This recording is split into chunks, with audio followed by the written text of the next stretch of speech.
Welcome, everybody, to Destination Unknown, Episode 3. Today, I find myself in Marshfield, Wisconsin, with Kent Genteman from KG's Antique. Let me get this right. Unique, rare, and antique books. Perfect. And we'll get it sooner or later. And we'll be speaking in the next hour about how he sells books and all about how long he's been in the book business. He has a very good YouTube channel, and he shows off his wonderful finds on a weekly basis. So, Kent, I'll let you take over for a second. Tell everybody how long you've been in the game, where you exactly are in Wisconsin, and a little bit about your business, and then we'll start with the rifling of questions. All right, my name is Kent Genteman. So I started selling books on eBay probably 13 or 14 years ago, just as a side hustle when I was in college. And then when I graduated in 2013, it became my full-time business. I lived in Nilsville, Wisconsin, and sold books out of my house. I just had a couple rooms that I used as my eBay business, and lived there for about 10 years, just selling online full-time. And then 2 years ago, I bought a commercial building over by Marshfield, Wisconsin. So now I do have a brick and mortar store. I've had that. I've been open almost 2 years here. And then I also sell on eBay. eBay is still 80% of my business versus locally. But I like selling stuff locally as well. And are you open 7 days a week? What are your hours at the brick and mortar? I'm closed Sunday, Monday, Tuesday. So I'm open Wednesday through Saturday, 10 a.m. to 6 p.m. And would you say that Sunday, Monday, Tuesday are the days you're really out there answering the phone calls and sourcing? Or those really days off? Yeah, I also live in the back of the building, so I'm here excellent. 7 days a week. Okay. And like I turn my open sign on like I had it open for a little bit. What is today? Today's Sunday morning. Yeah, I had the open sign on and snagged a couple customers here this morning. So I'm kind of open as much as possible. Usually Tuesday is my day for traveling and buying books, but it gives me the option to do it Sunday and Monday as well. Yeah. And I know that I've been aware of you for a while, and I know you've been you like to show off your books on YouTube, and you have a great channel where you do lengthy videos and sometimes a lot of shorts too. But you also have a unique way of selling them on eBay. Can you talk a little bit about that? Because you do things that not most people are willing to do, number one, which is very interesting, and are scared to do. And you know where I'm getting at with that. Yeah, so, absolutely. Yeah. Yeah. So I schedule my eBay listings. I do 30 auctions a night, and all of the books start at 99 cents plus shipping, no reserves, none of that kind of stuff. I used to do more buy it nows. I was working my way up to about 1,000 buy it nows several years ago. But now I haven't listed a buy it now in months and months and months. I kind of just exclusively spend my time listing the auctions. And there's a lot of $10, $20, $30 books that I auction off, but I also do auction off $100 and $200 and $500 books as well. And I guess, go ahead. Do you start that at 99 cents too? Yep, absolutely. And I try to buy it like I sell a lot of big old leather Bibles, and sometimes I have to pay $250 for those buggers. And when I buy stuff, I kind of buy it like knowing I'm hopefully not going to lose money when I pay $250 for a Bible, and hopefully it brings 300, 400, 500. And it's not too often that I lose money on stuff I auction off. So, boy, we're going to get some questions on this comment when this goes live. So 30 auctions, 7 days a week. 6 days a week. Okay. I don't start anything Saturday night, and then Tuesday nothing ends. So Tuesday's really my day to screw around. So 180 books at auction a week. Yes, but I do 10-day auctions. So I usually have what is it, 230 to 270 or whatever the math is, for 9 days running. And okay, so this is interesting. What is it you like or prefer of 10-day auctions as opposed to the 7-day auction? I guess you probably get more views and more watchers doing 10 days. I know I also buy a lot on eBay, so it's frustrating when I find a book that I want to buy and it's a 10-day auction and I got to put it in my watch list and hopefully not forget about it 10 days from now. Right. And I think it gives you more opportunity to find potential watchers, I guess, Mhm. is the reason I go with 10 days. And what would you say? What would you say your success rate is? I mean, do all of 100% sell through rate on these auctions, or are Nope, there there's some that don't make it? yep, there's a few stragglers that Yeah. there'll be 1 day left in the auction and there'll be like two watchers and no bids yet. In that case, I just end it early. Oh, okay. I would say probably, I don't know, only 5% or less don't get bids or any watchers. So most of them do sell.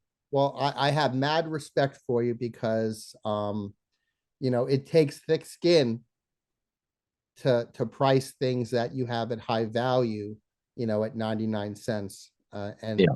And so I'm guessing when you first began this part of the journey, when you didn't have your audience all built in, that it was a little bit more of an emotional roller coaster than it is now for you.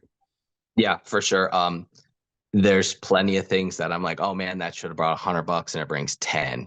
And Mhm. it's like, well, hopefully I didn't pay too much for it, and it's not a worry if it sells cheap. And you know what? I think it's good to let your buyers get some deals because then they Always, keep yeah. keep coming back and watching. If they get some stuff cheap. Yeah, I think you make a phenomenal point there. Customer relations. I think that's one way that great booksellers can separate themselves nowadays with just multiple platforms: Amazon, eBay, Macari, Etsy, Biblio, Abe. All the platforms out there. There has to be something that we can do as booksellers to separate us from the pack. And one of Mhm. those things is just phenomenal customer service and allowing customers to get good deals. Yeah. So, yeah, I sell on Whatnot and I sell high value books as well. I start everything at $5. But now I've developed enough of a clientele that come to all of the shows that I know that there's going to be some bidding wars involved in most of those books that I have at high value. Um, and so, I just know sometimes it is an emotional roller coaster when you have those $300 books and you see the bidding stalling at $18. Yeah, yeah. But I think that's what makes it exciting for, especially for bidders on Whatnot, is they see it starting cheap. And there's probably a bunch of people that would pay $20 for a book that's worth 50 or 75. Mhm. So you get a lot of people excited that it starts out cheap. Um, and hopefully you have some dealers also kind of chiming in bidding on stuff. And Oh yeah. Yeah. Yeah. We, and we I guess the reason I really like auctions is, I'm sure you know this as a dealer, whether you have a physical store or online, there's some books that are going to sell the day you list them. And then there's some that are going to sit for months and months, if not literally years. I have books, some buy it nows that I've had listed for 5, 6, 7, 8, 9, 10 years, and they never sell. And then at some point, eBay, I think they start showing up further down in search results, which is a killer. And oh yeah. Yeah. This is interesting because every book that I list in the year 2024, the price ends with 0.24. And so okay, any book that I listed in 22 ends in 0.22.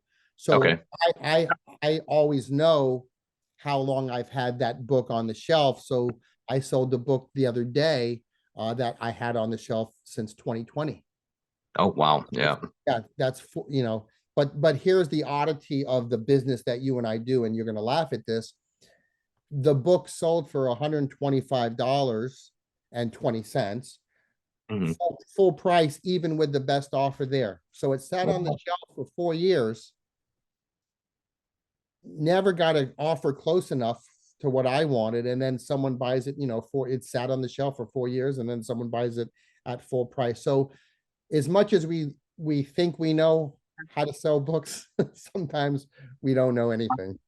Yeah, it is shocking when a book has sat for years and then finally someone buys it. And I think that's just the way the book industry is whether you're at a bookstore or online.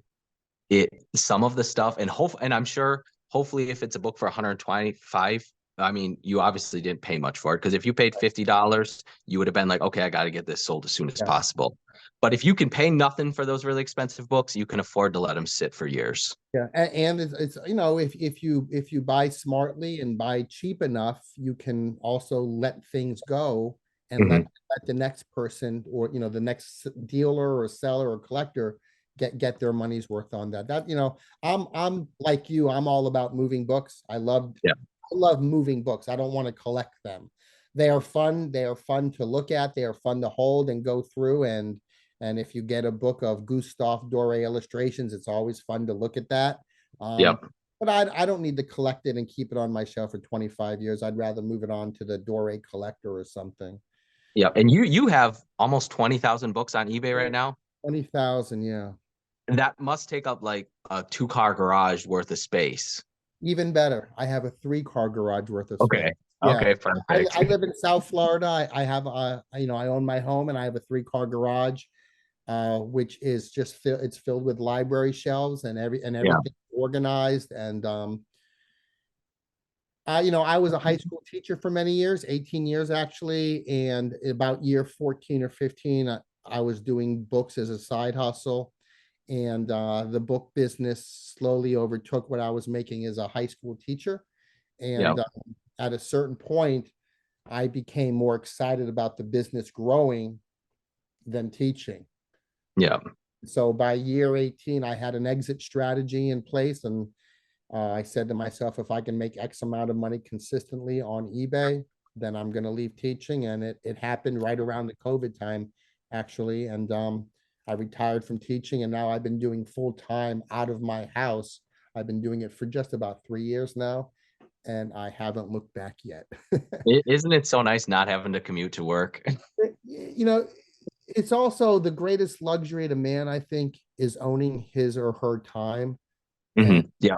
when you own your time and you wake up in the morning, this is the one thing that I try to get across to, I run a Patreon group called Papergold, and Yeah. all of the members, I try to get across to them that build your bookstore, build your online bookstore. Think about it as a physical bookstore, but build it online and get to the point where you can own your time, because every day the books, when you have enough inventory, the books are always going to sell.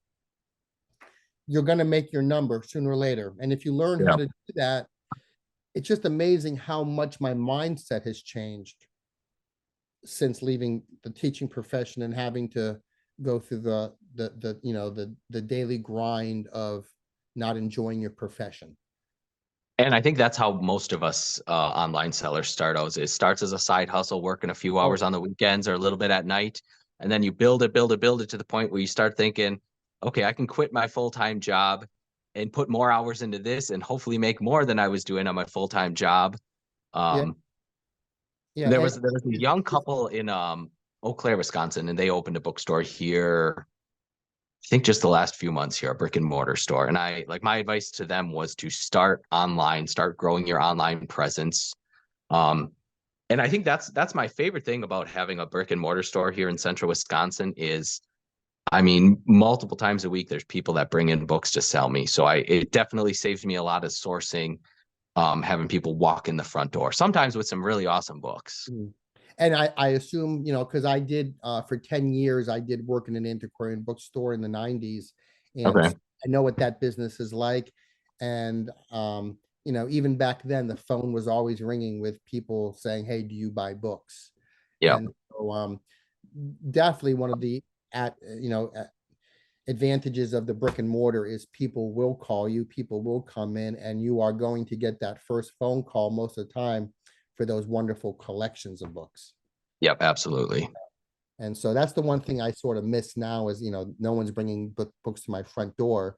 So I sort of, now I have a consignment business with books, and I have a lot of consigners out there across the country. So now the books that I want are getting delivered to me in boxes to my front door. Yep. And there's so many people out there that don't want to put the time in to list it Oh, themselves. yeah. They They're love the happy pick. to pay Yeah, someone like you to sure. do it for Yeah. them. And they love the pick. They want to be part of the book business, and they love getting paid monthly, and Yeah. they love knowing when their books sell. And so it's a very exciting business for them. And most people work full-time job, but they do love books, and they do have an eye for them. And those are sort of the consigners that I've targeted, along with a lot of the larger Amazon sellers who just go through Gaylord after Gaylord looking for barcode books, and Right. sort of just ignored what you and I clearly love looking at our backgrounds. Um, Hmm. you know, I originally got into this business to grow it by targeting those Amazon sellers and saying, "Hey, give me a shot to teach you what to look for with non-barcode books. Stop calling those duds because Yeah. you're literally throwing money away." And so that's really what ignited me and propelled me forward, was working with those Amazon sellers very closely, almost daily at times, and going through Gaylords with them. And then they would send me the good books and I would sell for them. And so they understood that man, we've been throwing away great books for 10 years now. How much money did they I lose? Yeah. know, I And know. it was good for the dealers because those ended up with in the hands of dealers, hopefully. And Well, sometimes they just got recycled though. A lot of those Amazon sellers just recycled, got the paper recycling money, which is probably like 2 cents a pound or something. Um, and I almost shudder at what books that we're never going to be able to see again yeah, because yeah. I remember So one what? Oh, yeah, go ahead. one of my first consigners um had a Gaylord full of a professor's collection, and all the professor collected, he was an English professor, he collected modern libraries with dust jackets. Okay. And when I told him these things were worth money, he just couldn't believe me. He's like, if I hadn't called you, Max, I was going to throw these away. And they're easy to sell. Yeah, and they weren't, it's amazing though that nobody was even looking them up on eBay to see if there was a value on them. And Yeah. so quite often I talk to sellers now. They're like, I can't believe you want that book. I've thrown a book like with this copy 3, 4 times in it's a $200 book. So we wake people up in my business. We wake them up to the to the real value of books. Good.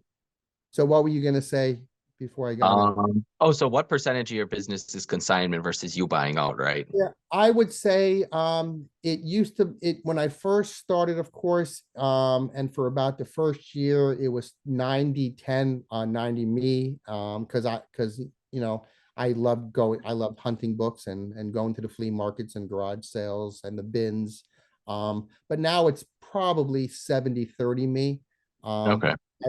I have a lot of consigners. I have, just over 90 consigners, but um for instance, when I work with an Amazon seller who does Gaylords, it's not, it's even though they go through a lot of books, in order for them to send me a pound, it takes 3 months of me giving them the thumbs up on certain books.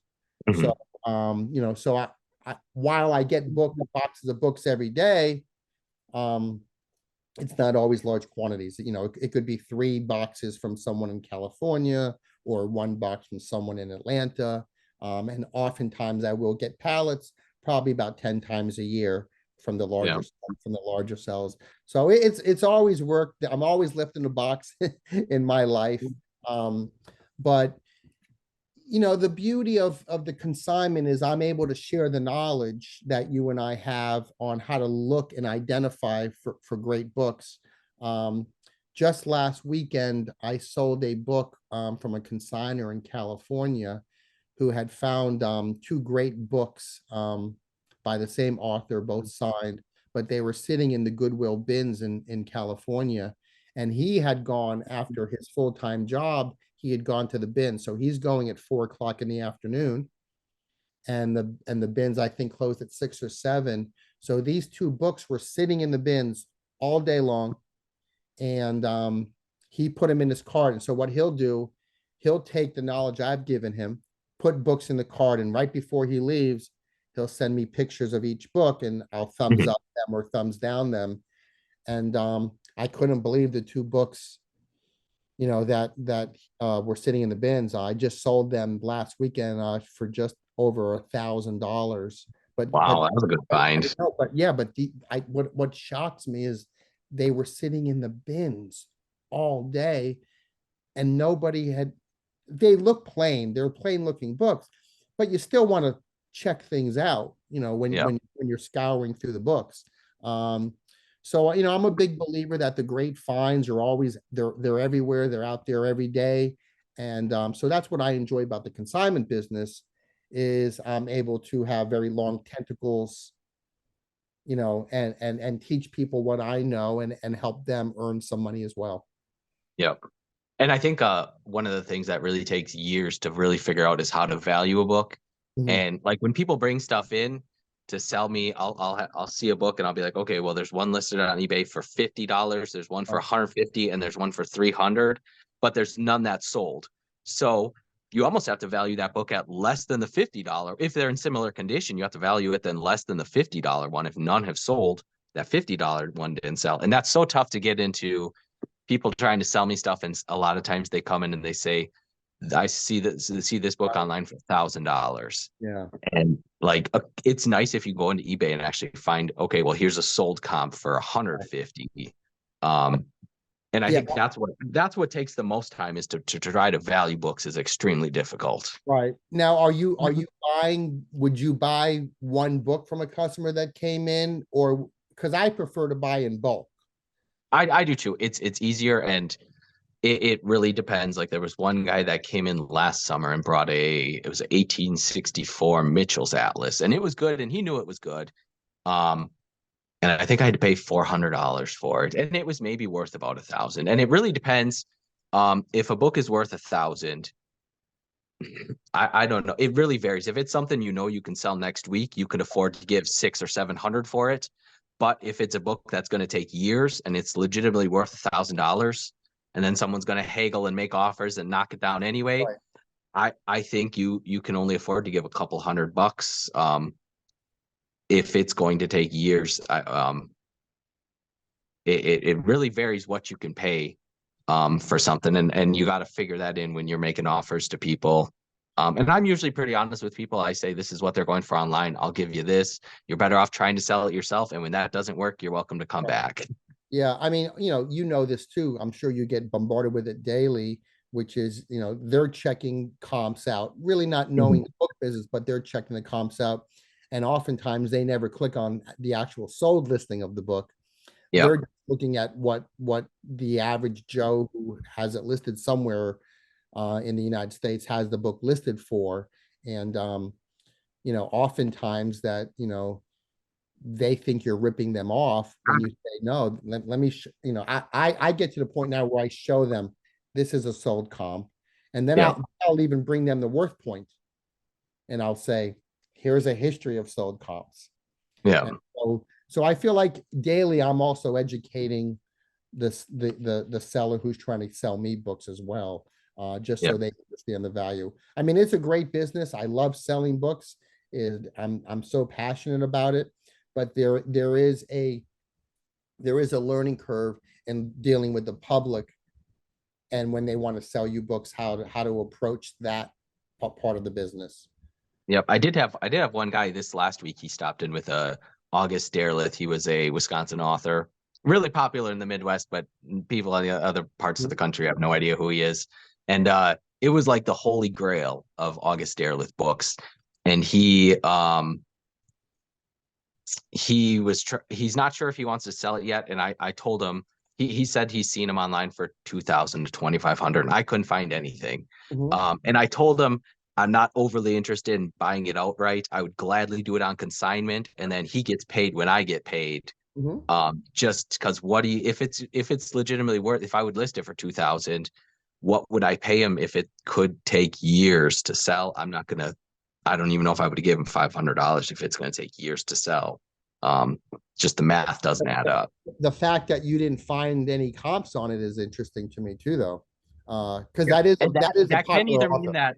that it can mean that it's extremely valuable, or it's hard to sell, or it's easy to sell. It's a mystery on some. And some people say, I can't find this book anywhere online, and then I can't either. Right. That doesn't mean it's a valuable book. It could be a $10 book. Right. It also, yeah, and this. Everybody thinks that their book from 1850 is worth a lot of money, and what you have to correct people all the time on, just because a book is old doesn't mean it has high value. Yeah. I mean, it's old to us in the book world, but not that old in the book world. Everyone brings in grandma's old grammar books, Yeah. Yeah. and their covers are falling off and they're horrible condition. And I have to break the news. They made millions of these back in the day, millions and millions, and a lot of people kept them. And they're kind of halfway. Some of them are valuable. I sell a lot of old school textbooks from the 1890s and earlier, especially American history ones, Yeah.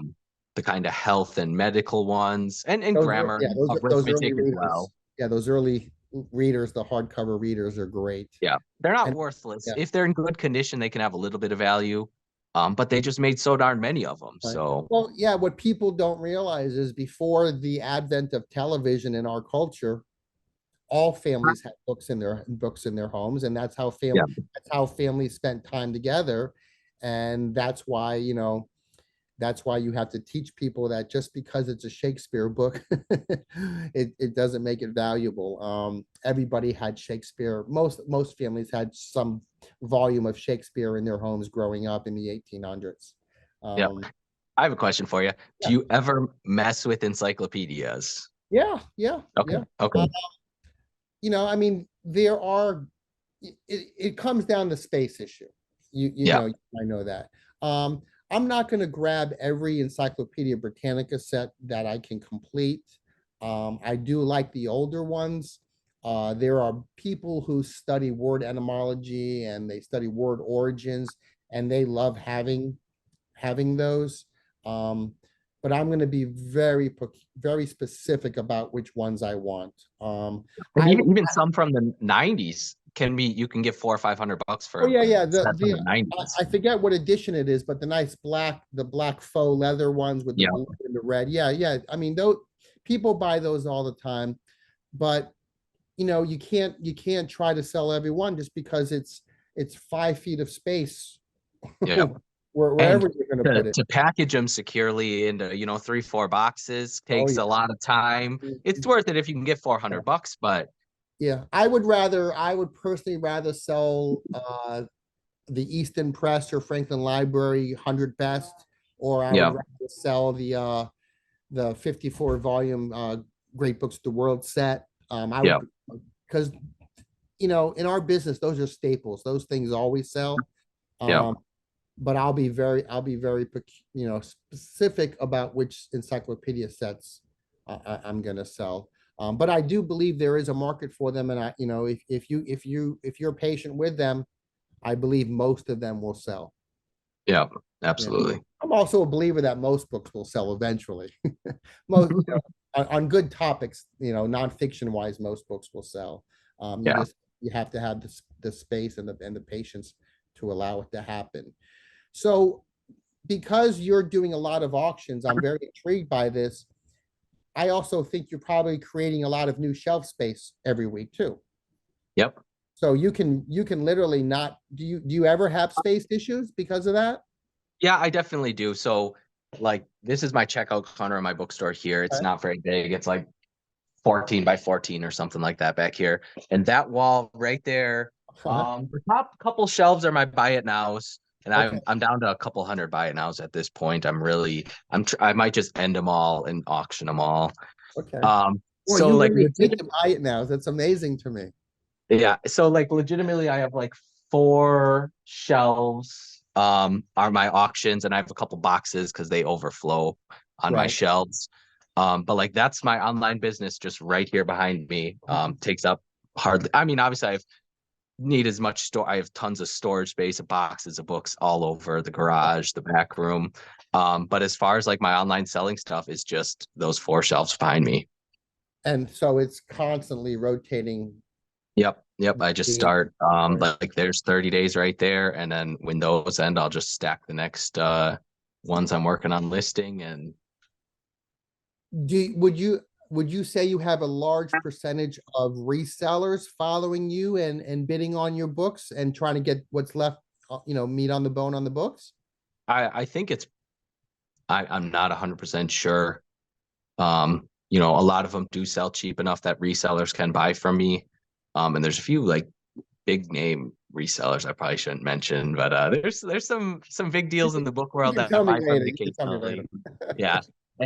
And I really don't know. I think it's mostly collectors. But there definitely are plenty of resellers that do. And I buy probably 80 to 90% of my inventory comes from eBay. I buy it on eBay and then Oh, turn it in. I'll buy a box of books or a set of books, or and usually when I buy a box of 20 books on eBay, half of them are junk.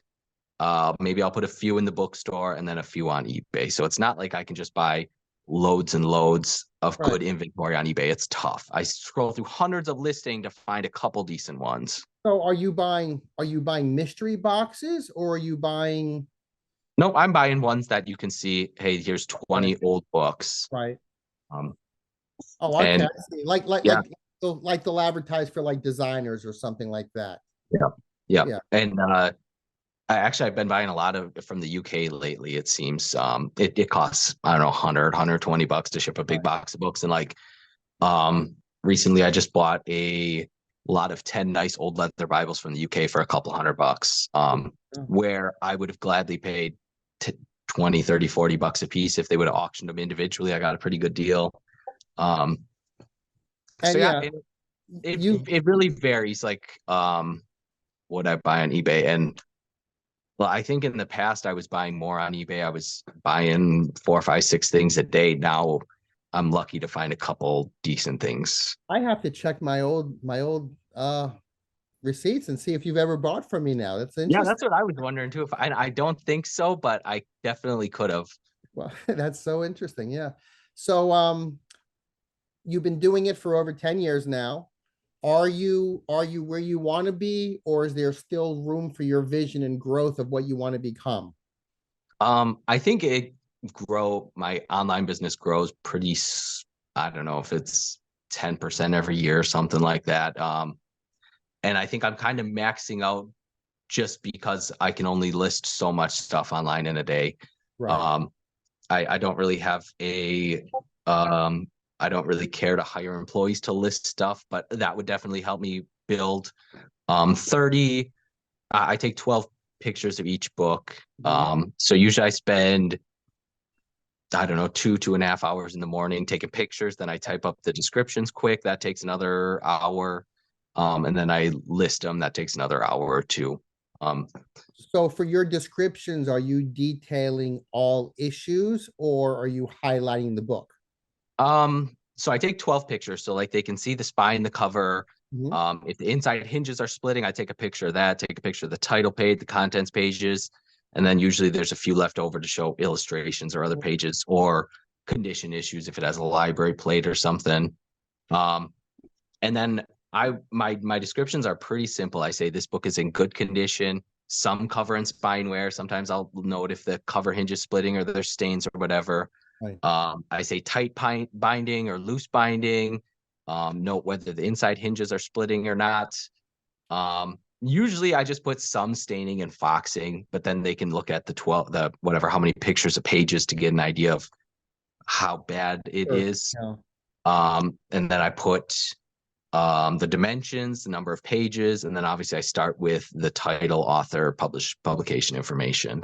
That is a lot of work Yeah, it's for a it's book. pretty simple. I mean, like this book, I would just say it's a Charles Dickens book. I'm fairly simple. I would just say here's a copy of Dombey and Sons by Charles Dickens, circa 1890s. This book's in good condition, minor cover and spine wear, tight binding, pages are fairly clean.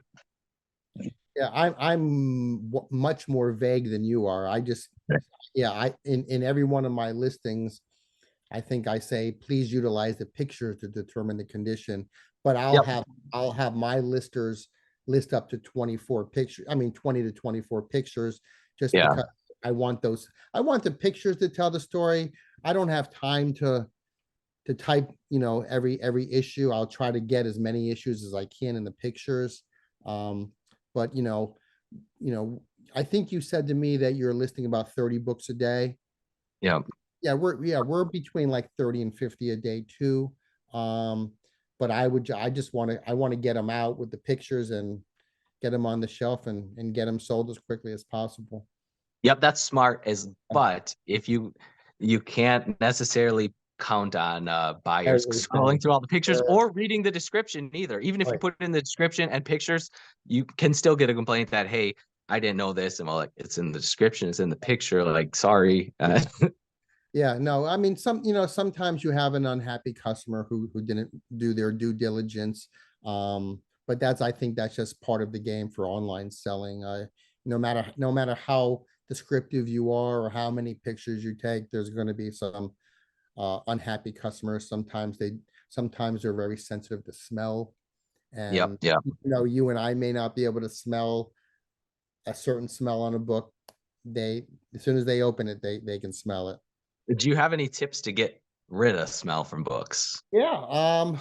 I tried to put books inside of a box, a fresh, nice, clean box with baking soda and Okay. a few dryer sheets, and I'll seal it up.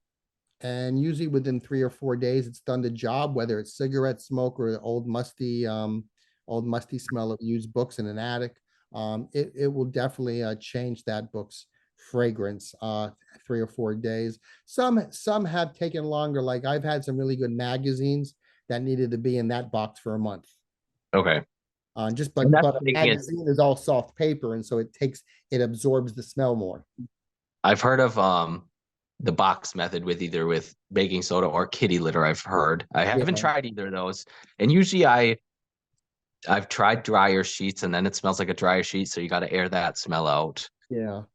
And a lot of times it just needs a lot of time and fresh air to, But it's funny we talk about this. It makes me think how much I hate dealing with that end of the business. So yeah, if I go to a home and the books smell, I probably wouldn't. I would probably just really cherry pick yeah.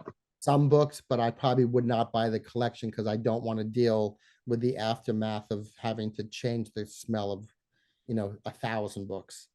I went to an estate sale last summer. It was a guy that used to own bookstores in the Milwaukee area, and he had outbuilding after outbuilding of books and records. And a lot of the records were so bad that the cases were stuck together. That's how moldy they were. And I bought like 15 boxes of books, which was I knew I wasn't, and they made me pay way too much for the stuff too. And I'm still that was last summer, and I just pulled some out that were filled with dryer sheets, and the smells it's much better.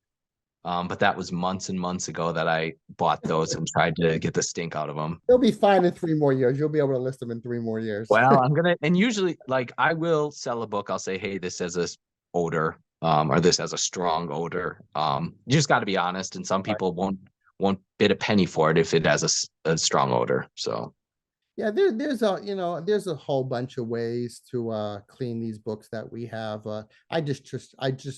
I would rather focus on buying as many good books as I yeah, can, and I always tell people in my Patreon group that the books are everywhere. It doesn't matter what city or state you live in or small town. The books are everywhere. You have to use a little bit of ingenuity and advertising and just try to find them. In the paper gold group, we're just under 100 people. So there's okay, actually 100 people out there who are learning to grow their book businesses, and they're as far as Tel Aviv, Israel, and as close to me. I'm in South Florida. They're as close to Miami, Florida for me. So they're all okay, over the place. But we all in the group, we have a Discord attached to it, and we have sort of a wall of fame when you sell $100 book or a $500 book or $1,000 book. And I got to tell you, every day these members are posting their wins on the wall of fame, and it is utterly amazing and so wonderful to watch them learn and make great finds and then learn how to sell them. yeah. And books, I think books are one of the few things that you can go to an estate sale and get a $200 book for $1.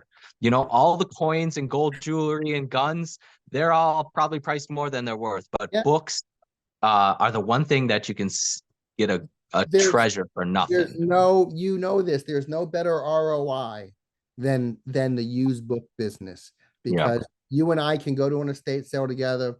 We can each spend $20 on 20 books for a book dollar a book, and we're gonna make probably over $1,000 on that $20.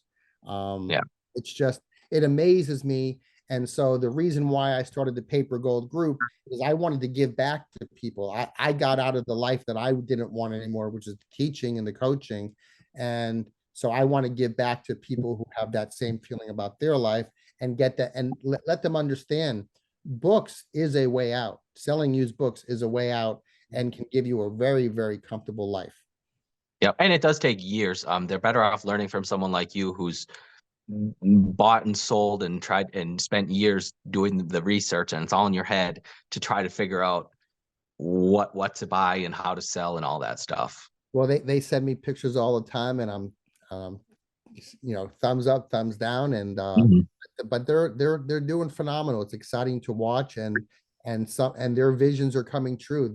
We have people who are stuck in jobs they don't want, and now they just started with me within the past year, and they're probably making close to $1,000 a month now, just selling books. And now if they can pump that number up 2, 3, 4,000 a month, now you have a life changer, game changer on your side. So Yeah. I love teaching about it too. I will say the one thing I haven't learned the last 10 plus years of selling is I don't know hardly anything about modern first editions. I could walk into a room of rare modern first editions and have no idea what's valuable and what's not. That's just not my market Right. whatsoever. And Well, that yeah, I can it's look some changed. stuff up. Yeah, it's changed a lot though. It's changed. Yeah, you can always look stuff up just the way you and I look things up now. Um, but what's very surprising to me in the modern first game now is the books that are being published today. A lot of the publishing houses are doing signed copies right off the bat, Yeah.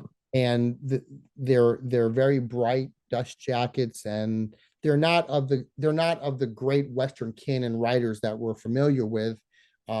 They're new writers. Maybe they have one or two books, but the first 1,000 printings are all signed, and those collectors they'll pay three, four, $500 for a book published in 2022, signed by the author, first printing. And Yeah. it never used to be that way. I mean, even the great writers like John Cheever or Bernard Malamud, or, these first editions weren't even going for $500 10 years later.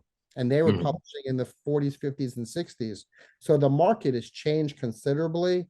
And I think if you go on to eBay today and you typed in signed modern first edition and you just looked at sold comps, I think you'd Mhm. be very shocked at some of the new in the past 5 years, the books that are selling for such a high dollar amount, signed copies. Right. Yes, signs and signatures and autographs are definitely leading the way in the modern first market from my vantage point nowadays. So And they talk about how such a large percentage of signed books online are fake. And that's the only reason I don't dabble in too much. I do have a few. I have a signed August Derleth that I'm gonna put on eBay here. And it looks legit, but such a majority of them are fake, and that's the only reason I don't dabble in signed books too much. yeah, I mean, you can always get it authenticated, Yeah. Yeah. as well. But I don't think there's that large of a fraudulent market in signed books. I think there's a very large market in signed lithographs. I Yeah, mean, that's true. if you type in Salvador Dali signed lithograph, I mean, you would have thought all he did was ever sign things, and there's 300 different variations of his signature. There's no Yeah. way he signed that much. So I always warn people who look to buy art and sign lithographs to be very wary of certain artists like Salvador Dali, Mark Chagall. These are ones that I see are oftentimes fraudulent. But I haven't really seen a lot in the book world. But I shouldn't say that because now it's going to pop up. Someone's going to have, oh, I'm going to start signing books. I did And I oh, did find a fraudulent Muhammad Ali once. I can say that. okay. Yeah. I bought a signed book collection on eBay probably last year, and there was 30 signed books, and the most valuable one was the Obama signed autobiography, and I sold it. I think it brought like 180 bucks, and the buyer tried to get it authenticated, and it wasn't authentic authentic, so that was a return. Yeah, yeah, yeah. But not all authenticators you know, signatures are, not every signature is going to look exactly alike all the time. Yeah. I'm Yeah. depending on the mood and how we feel during the day, signatures change a little bit. So Yeah. I give a little leeway to it. I just want to make sure that some of those letters look close enough And and I still sell signed books. I just like I would never invest a ton of money into one. right. Um, Yeah, this the safest way though is to buy the signed Eastons and signed Franklins yeah. Mhm. because you know the author put his hand on those. So I sell a lot of those on my inventory. Um, but it's definitely an interesting market. The modern first market has definitely changed.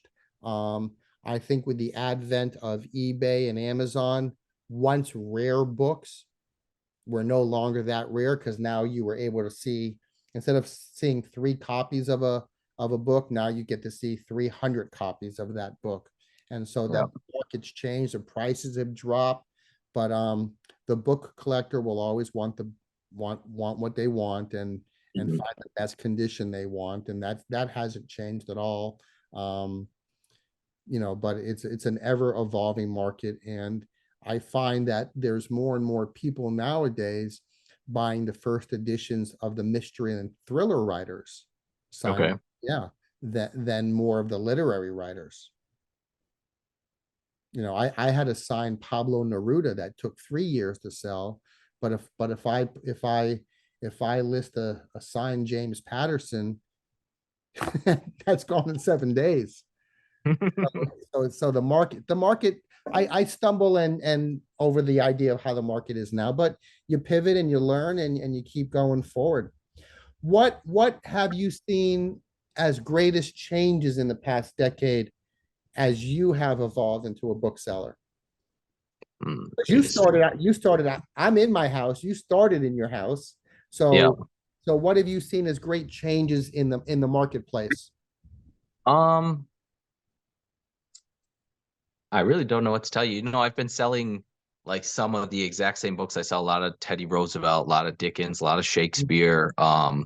There's certain books that I've sold dozens and dozens of times in the last decade here, and you will see dips in the market.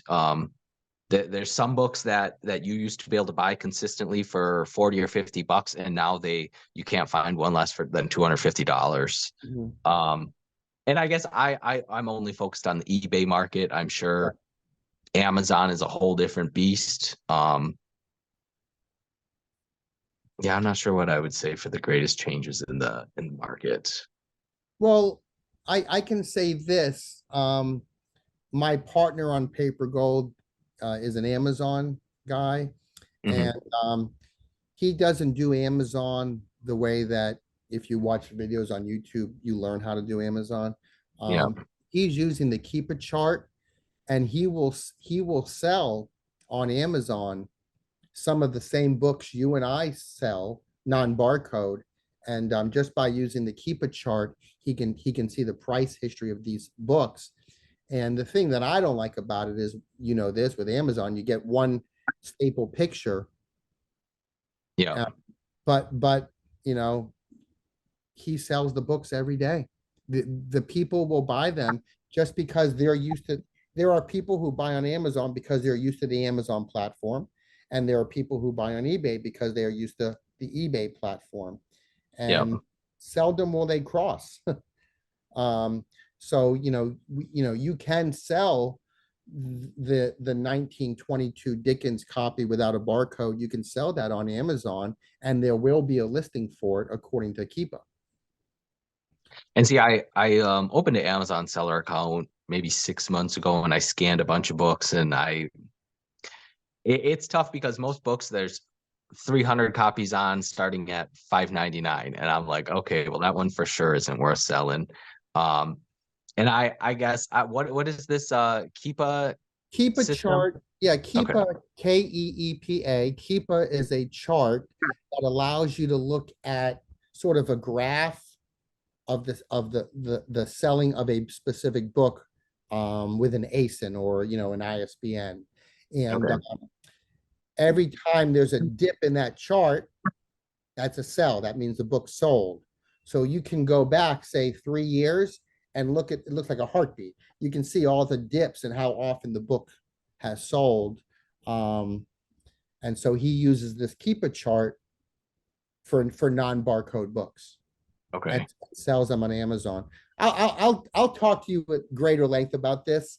I think you would actually enjoy it, because he would not list a book for $5.99. That he's gonna do the same thing that you and I do, but he's just Yeah. gonna use the Amazon platform and use the data that Amazon has provided for the history of that book. And so it's So very do a lot of your Patreon members, are they trying all different avenues of selling online? they are in eBay and Amazon. They're in Amazon and they're trying to do eBay. The latest thing is several of them have begun doing Whatnot, Okay. um, which is very exciting because I do think that Whatnot, they have their pulse on what the future of book selling is going to be. I'm not Yeah. saying Whatnot is going to be here in 10 years, but the idea of live selling a book and showing that book cover to cover, spine, and doing that live in a little box on your computer screen, they have definitely shown us what the future is going to be like with book selling. So most of our members are eBay, Amazon, and Whatnot. Um, they're learning how to grow their businesses, and so one of the things we do is we make them get a business card. We try to have them do free pickups and advertise free pickups, and they're coming to Paper Gold because they want to learn, and they want to do what you and I do, which is sell books full time. And so there's a learning curve they have to get to. But they literally are doing phenomenal. I'll tell you a quick story. We have a guy from St. Louis contacted me 4 months ago. Just saw some Instagram post. Something in those posts just intrigued him enough to reach out to me. He signed up for the Paper Gold group. He made a business card. Never sold books before in his life. Did Made a couple Facebook ads for free pickups. He does a free pickup on a Sunday afternoon. This is 2 weeks into him being a bookseller. He finds a first edition Sun Also Rises in a free Wow. pickup. In a free pickup, sells it for just under 2,000. And so now he's doing a lot of Whatnot. He really loves Whatnot. He's probably on Whatnot 4 to 5 days a week, and Okay. I can comfortably say to you, this knowledge that I passed on has changed his life and the way he's thought about who he was and where he's going. Now Right. he truly considers himself a bookseller, and he is. He's selling thousands of dollars of books every month now. And I think I would definitely branch out, especially with Amazon and even Whatnot. I would definitely be down for doing Whatnot if I had a free night every week or something. Yeah. So Um, I never an employee, huh? You never branched out to that? Nope, never. And I have no interest in hiring someone. I mean, it would be good and I could make more money, but no, for now, no, I'm pretty comfortable. What is the reason you're against it? Um, I don't know. I guess I'm just really comfortable doing my own thing, and I Yeah, make you're in your enough groove. money. Yeah. Most of my eBay nights are bringing anywhere from 400 to 800. Most of them, my 30 books, and I'm comfortable with that. And I definitely have plenty of backlog that you know, could definitely keep another employee busy for a Right. long time. And like the main reason I kind of am hesitant to get involved with Amazon is the terms of service and all the seller rules and stuff is just overwhelming. I hear all It is. kinds of horror stories about them changing their FBA storage rules or whatever. And yeah, it's But you can overwhelming. do it. You can do it merchant fulfilled. You don't have to send to their Yeah, warehouses. yeah, Um, that's true. yeah, I'll talk to you more about this during the week. I'll tell you more about selling on Amazon. Um, but I think I said this to you on our last conversation that I think you would love Whatnot. It's just exciting to interact with your customer base. Yeah. And I think that's what the buyers, they love it. It's a live auction. It's a lot of fun. You can bid and chat. And yeah, they said Whatnot sent me a bunch of emails and I just never replied about joining their platform. And I don't know, maybe I should set 20 books aside and give it a try. But That's all I ever do. I usually do 20 to 25 books a show. It takes an hour, maybe an hour and a half. Mhm. Um, Is it halfway simple combining shipping and sending invoices and printing labels and all that? I'm going to tell you something that's going to shock you. They have made it so easy. It's 2 clicks of a button, and all of the labels and all of the packing slips come out of your label, your Dymo. It's all in one giant sheet. You just rip them off. It's all done for you. It will have the customer's name and address with their packing slip. It'll say 3 orders. It will give you the title of all 3 orders. They have nailed it. Whatnot Okay. has made it so easy. On eBay, you have to click this and click that to make a label. Yeah. Whatnot has learned how to simplify the process. And you know, the greatest part of Whatnot is, you're not going to be bombarded by having to print out one label at a time and take a half hour for 20 books. Mhm. It all comes out in one Dymo sheet, and you just rip it off and go, and it makes it very easy. Now I have someone who works part-time and does all my shipping, but Okay. Whatnot just generates all of its labels with one click of the button. Okay.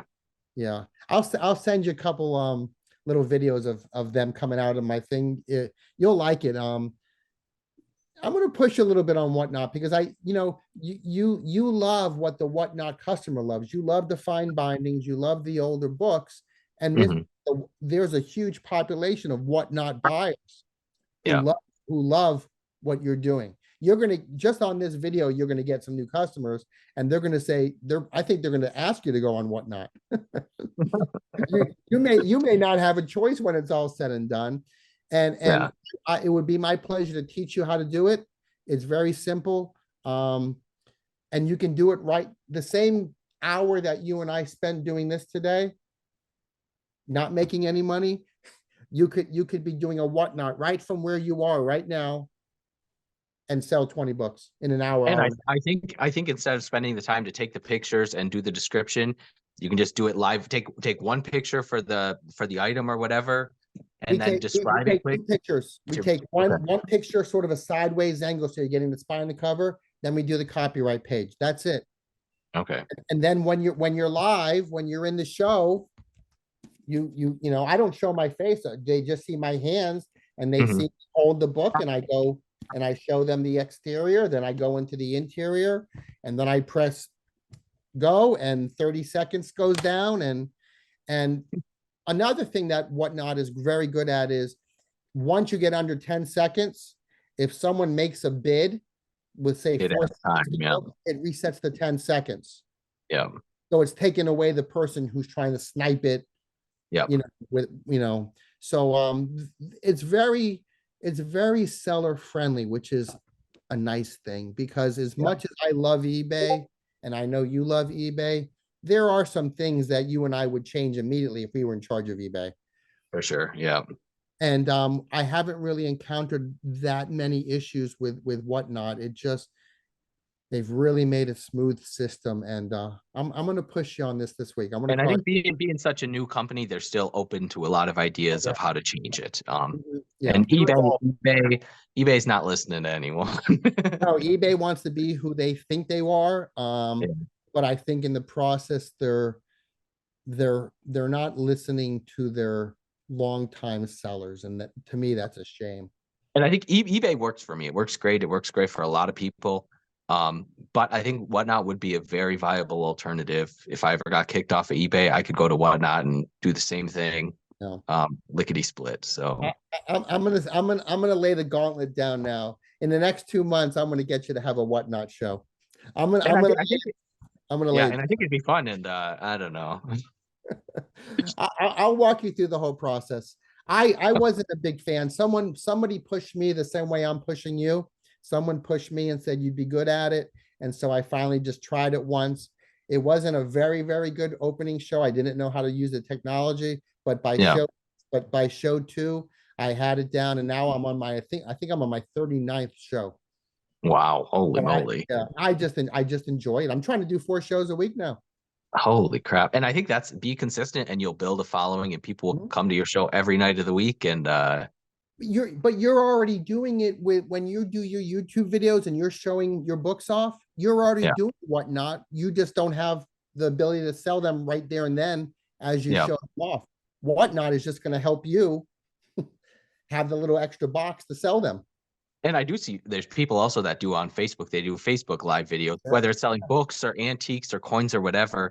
And that's kind of the Wild West where they send you a PayPal invoice and hopefully they pay. And yeah, But you know, if you talk to longtime eBayers, eBay used to be the wild, wild west.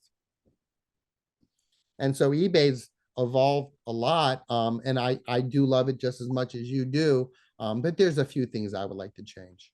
yeah, Uh, but it works. So I'll stick with it. I might try one now. You might convince me. I'm gonna push you. I'm gonna make a phone call this week to you. I'm gonna catch you and we're gonna talk about it. Okay. That brings us to our hour. You know what my last question is about to be? The name of the show is Destination Unknown. I keep going to brick and mortar bookstores. I was in Pennsylvania for 2 bookstores, and then I'm in Wisconsin today. So please tell me, where am I going next? I'm gonna send you to Ken Sanders. He owns Ken Sanders Oh, Rare okay. Books in Salt Lake City, Utah. He's been in the book business for a long time. He has a brick and mortar store, and then also, I think he probably sells on Abe and some of the other rare book websites. Now, will you be able to reach out to him and let him know I'm going to contact him? Yep, absolutely. I met him at the Twin Cities Book Fair, I think 2 years ago. I met Yeah, him. Ken Sanders may actually know me from many, many years ago. Okay.